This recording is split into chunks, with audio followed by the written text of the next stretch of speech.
সালামু আলাইকুম। এর আগের ভিডিওতে বলেছিলাম যে কাহওয়া কিভাবে বানায়, সেই প্রসেসিংটা আপনাদের দেখাবো আজকে। সেটাই আপনাদের দেখাতে চলেছি। আগে আপনার করতে হবে গরম পানি। তো আমার যেহেতু পানি গরম করার মেশিন আছে, তো আমি এখান থেকে একটু পানি গরম করে নিচ্ছি। পানিটা গরম হওয়ার পর যাদের এই মেশিনটা নাই, তারা চুলার মাধ্যমে আপনার পানিটাকে ফুটাতে পারেন। তো এখন আমি কি করব, এটা ফুটিয়ে নিলাম।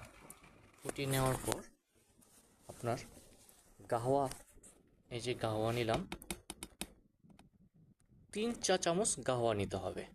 যেমন 1, 2, 3, 3 চা চামচ আপনার গাহওয়া নিতে হবে।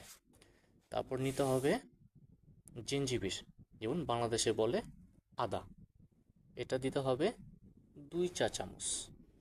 1, 2, 2 চা চামচ আপনার জিঞ্জিবির দিতে হবে, বাংলাদেশে বলা হয় আদা। তারপর হচ্ছে আপনার মিসমার, মিসমার আপনার 1 চামচ দিতে হবে, 1 চামচ দিয়ে দিলাম। তারপর হচ্ছে আপনার এলাচি, এলাচি আরবিতে বলা হয় হেল, হেল দেব হলো আপনার 2 চা চামচ। 1, 2 চা চামচ দিতে হবে। এটা পানির পরিমাণ অনুযায়ী দিতে হবে। যেমন আমি 1 লিটার পানির মধ্যে এই গাহওয়াটা বানাবো, তো আমি কি করব, এখন গরম পানি ঢেলে দেব। যেহেতু আমার 1 লিটার পরিমাণ পানি, তো 1 লিটার পরিমাণ পানিতে আপনার এই মশলাটা মিক্সচার করতে হবে। যারা বেশি বানাবেন তাদের মশলা একটু বেশি লাগবে। আমি 1 লিটার পানি ঢেলে দিলাম। তারপর আপনাকে কি করতে হবে, চুলার মধ্যে নিতে হবে। এখন এটা 10 মিনিট আপনার ফুটাতে হবে। মশলাটা যখন একবারে পানিটা ঘন হয়ে যাবে, তখন আপনার কি করতে হবে, আমার হচ্ছে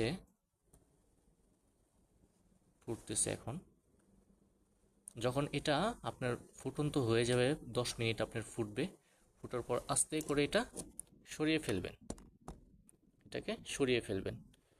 সরিয়ে ফেলার পর এটা আস্তে আস্তে মশলাটা নিচের দিকে নেমে যাবে। নিচে যাওয়ার পর এটা আপনার ঢেলে ঢেলে দিতে হবে আপনার, ওটা বলা হয় ডাল্লা।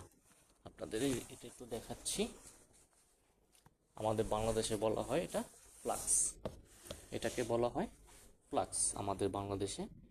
আর আরবিতে বলা হয় জিমজিমিয়া, জিমজিমিয়া বলা হয়। তো এটার মধ্যে ঢেলে রাখতে হবে। তারপর গাওয়া আমাদের রেডি। ঠিক আছে, আল্লাহ হাফেজ। গাওয়া কিভাবে কোন পাত্রের মধ্যে নিয়ে খেতে হয় সেটা আপনাদের পরবর্তী ভিডিওতে দেখাবো ইনশাল্লাহ। আল্লাহ হাফেজ।